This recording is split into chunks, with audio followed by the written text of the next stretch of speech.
Homologous series of hydrocarbon.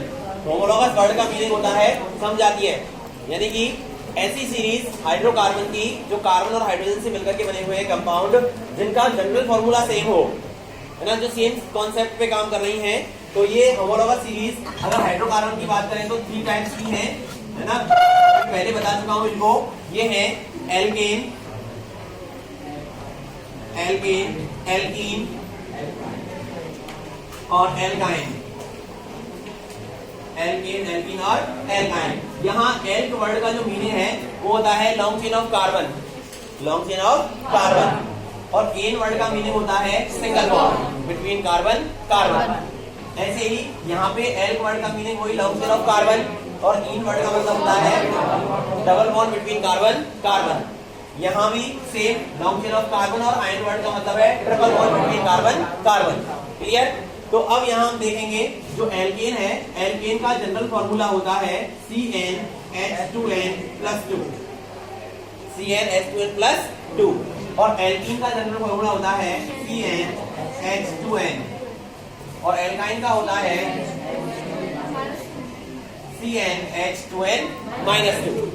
Here n is number of carbon, n का मतलब क्या है? Number of carbon. n का मतलब नंबर ऑफ कार्बन है। अगर हम यहाँ पे 1 कार्बन रखें, देखो सिंगल बॉन्ड तो 1 कार्बन में पॉसिबल है ना, लेकिन डबल बॉन्ड 1 कार्बन में पॉसिबल नहीं है।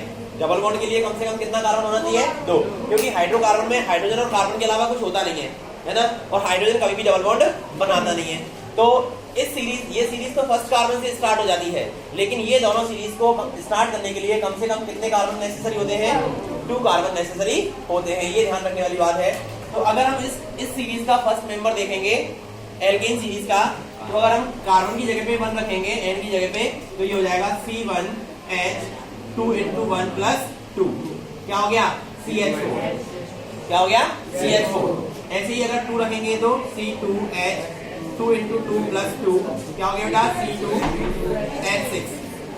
ऐसे ही अगर कार्बन की जगह n की जगह पे 3 रखेंगे तो C3H2 क्या हो गया? C3H8।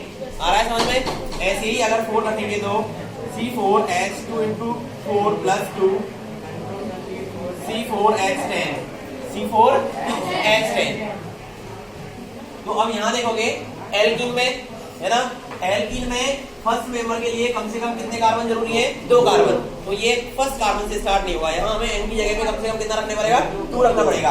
तो C2H2 भाई n की जगह पे 2 रखा है हमने, तो क्या हो गया? C2H4। ऐसे ही अगर 3 रखेंगे तो C2H6। ऐसे ही अगर 4 रखेंगे तो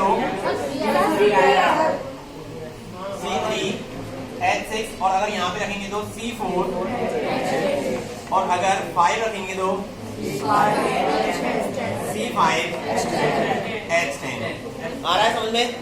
ऐसे ही यहाँ पे CnH2n, ये भी 2 कार्बन से स्टार्ट होगा, फर्स्ट कार्बन के लिए पॉसिबल नहीं है ना। तो यहाँ पे C2H2 तो ये हो जाएगा C2H2। तो ये हो गया 2 × 2 क्या हो जाएगा? 4 -2 करेंगे तो क्या हो जाएगा? 2। तो C2H2। नेक्स्ट हम देखेंगे अगर C3H2 × 3 -2 तो ये हो जाएगा C3H4। ऐसे ही अगर हम 4 कार्बन के लिए देखेंगे C4H2 × 4 -2 C4H6, और 5 के लिए देखेंगे C5H8।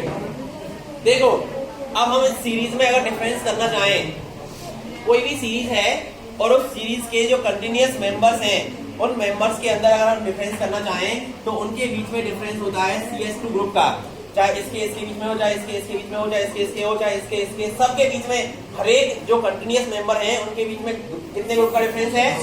CH2 का, 1 कार्बन और 2 हाइड्रोजन का। ये पूछ लिया जाता है जो हमारा सीरीज है उसके कंटिन्यूअस मेंबर्स के बीच में कितने ग्रुप, कौन से ग्रुप का डिफरेंस है? CH2 ग्रुप का। और उसका मॉलिक्यूलर फॉर्मूला क्या होगा? CH2 हो गया, और इसका वेट क्या हो जाएगा? इसका एटॉमिक मास क्या हो जाएगा, कार्बन का 12 है प्लस 2 कार्बन का है, वो हाइड्रोजन का है, तो कितना हो जाएगा 14 ANU या फिर U। ठीक है, एक चीज और हम देखेंगे, अब हम यहाँ पे इसको सीधे सीधे नेम दे सकते हैं। भाई ये एल्केन है तो इसमें सबसे लास्ट में क्या लगेगा, एन। इसमें एक कार्बन है तो इसका नाम क्या हो जाएगा, मेथेन या मीथेन, है ना।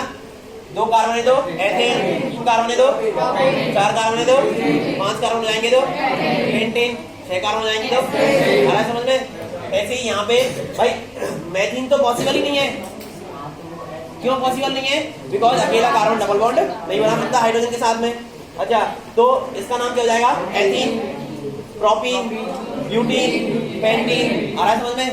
अच्छा, अकेला कार्बन ट्रिपल बॉन्ड भी नहीं बना सकता, है ना। तो ये 2 कार्बन से स्टार्ट होगा तो इसका नेम क्या हो जाएगा, एथ+, एथाइन, प्रोपाइन, ब्यूटाइन, पेंटाइन, आ रहा है समझ में।